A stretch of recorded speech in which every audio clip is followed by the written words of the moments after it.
Hello, everybody. Welcome back to the Daily Journal series. I had a little bit of a roster change. Swapped Cresselia off for Gardevoir. Now, the reasoning why is not because Gardevoir is a better healer. In fact, actually, they're about the same. Because my shiny Gardevoir is rather mid. It really only has Skill Trigger M and Inventory up L going for it. But because my Gardevoir makes corn. And I was actually running low on corn. It's why I'm waiting on breakfast. I'm hoping that I get more corn before it comes to lunchtime from either Dragonite or Gardevoir to contribute enough. We're not too far off. I think I only need like 7 more, so it's absolutely possible to get that from Gardevoir, actually. Alone. The Dragonite might not need to contribute anything. I would need to get pretty lucky on Gardevoir, but this one's ABB, for those that don't know, so hopefully that comes through for us. If not, we'll just miss breakfast, which is okay. I mean, I'd like to get it to try and level the meal a bit more, but I'd rather do that. I'd rather wait it out and miss breakfast than potentially have my tasty chance get used on a crit on a different meal. So, anyway, let's hop right into our sleep session review. It's not quite a full sleep session last night. I got home late because I work a later shift and I had to be up early this morning. That looks like snoozing, though. Which, snoozing at Amber Canyon is, well, but it's at Amber Canyon, and it is snoozing, but it's pseudo-balanced this week, so it really could be anything. Despite the lower sleep score, we actually got the full 8 spawns, which is extra difficult at Amber Canyon. But part of that is the 1.5x boost. Now, we could see Clefairy and Clefable, because they're boosted today. But we're not seeing it, it looks like. Cleffa, which is interesting, because that's the one in the line that isn't snoozing type. Alrighty. Let's make sure that we get this Pumpkaboo sleep style down here. Also, for those that don't know, I recently... Oh, that's dozing type. I recently actually have been revisiting Dedenne and Tasty Chance. One of you guys inspired me to look into a Reddit thread that had a bit more explanation of how they believed it was optimal to use Dedenne. And I had some conclusions based off of it before, and it kind of inspired me to make another calculator. So the big reason why I haven't posted that yet is just 2 things. One, I haven't had the time to record a video or talk about it at all, or make a post on Reddit about it at all. But the bigger reason, too, well, both are big reasons, actually. I haven't had time, and I won't have time until next Tuesday at the earliest. And 2, I had a collection of people that are testing it out for me to make sure that it's correct, because there's a lot of complicated math behind Dedenne, and I want to make sure that it's all correct. It's not just Dedenne, it's all Tasty Chance Pokemon. But that is on its way. I spent a lot of time on the new Tasty Chance calculator that I made, and I want to make sure that it's prepped and ready to go properly for you guys. Alrighty, well, what do we catch here? I think we catch a Natu, for sure. We also catch a Charmeleon and a Vulpix, I believe. Because we have whittled them all down after plenty of time. I think Natu is what we spend our daily biscuit on. So we'll have a decent amount of catches this morning.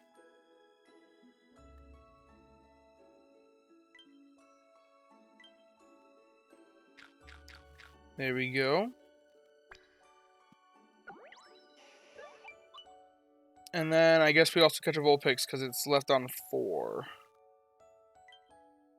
It's rare that I leave things on 4. I'm surprised that I did that. I bet it was hungry and I was gambling to try and catch it. That's usually what that means, I think. But if that was the case, I would have just sent it a Great Biscuit if I had one. So I don't know what I was doing there.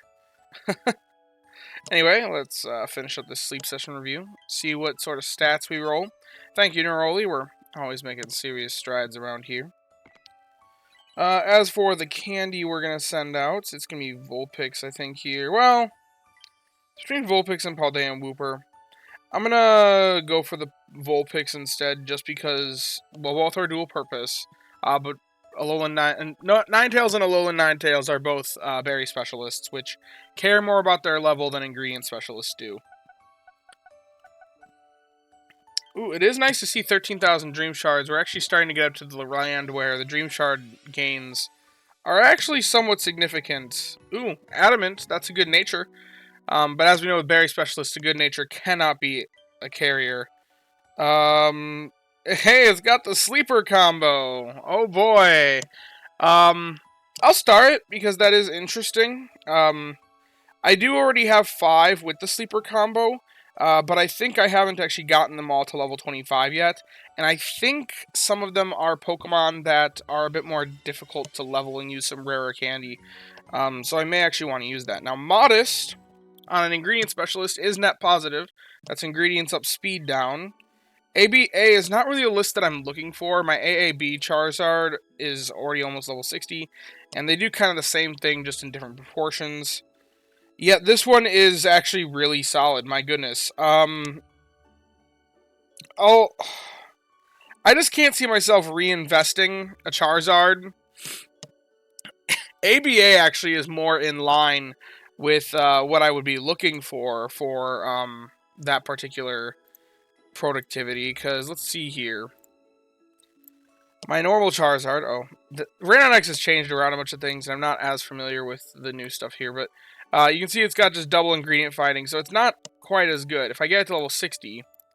Also, I will say AAB is farther off from the split that I want for, because ideally it'd be for targeting Corn Keema Curry, which is still actually a target on this account. But anyway, if we bring in this new Charmeleon and make it a Charizard, and we ABA it with ingredient fighting M and help speed M, and then skill trigger S, which skill trigger S doesn't really contribute anything, but oh well. Also potential level 100 one day, but with modest nature, better sub-skills. Let's see, how does he look? Yeah, 80-35 versus 53-53. So a lot more sausage, decent amount more sausage per day. And it is producing less ginger, for sure. It is producing less ginger there. But the meal that I said we're targeting, let me pull up a little infographic here.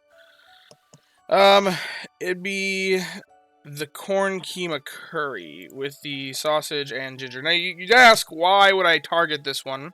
As it is kind of below meta thresholds right now. But I do like it for a couple reasons. One, you don't need good camp ticket for it.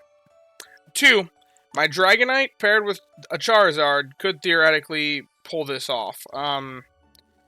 It's... especially with that Charizard. Because it would need 36 ginger and 72 sausage.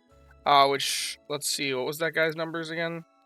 36 almost, and 80. So it makes enough of each. And that's assuming no help bonus stacks. If we just have one help bonus mod on the team, then it surpasses both. The other one doesn't quite produce enough sausage because it isn't the right list. It's AAB instead of ABA. So I actually do have reason to potentially reinvest in this guy. He's got better sub-skills and stuff and the better list. So, and she, actually, it's a female, which is rare for starters if you didn't know.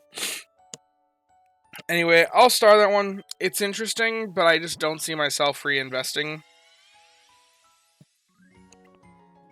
Calm Nature, that's speed up, or no, it's skilled up, speed down, which is not particularly favorable on Vulpix. No Berry Funny S, no help bonus, it's candy. There's nothing interesting to say about that one. But anyway, that is about it for today's video, so if you have enjoyed, be sure to leave a like and subscribe. Down in the description, we'll have a link to join the Discord. You can come join us, hang out, talk about all things Pokemon Sleep and the like. A huge thank you to all my channel members. It really means a lot to me. You guys want to show your support financially, despite there being no paid rewards for members. If you too want to become a channel member, then feel free to click that join button down below. And as always, I thank you all for watching and hope that you all have a wonderful day. Bye-bye now.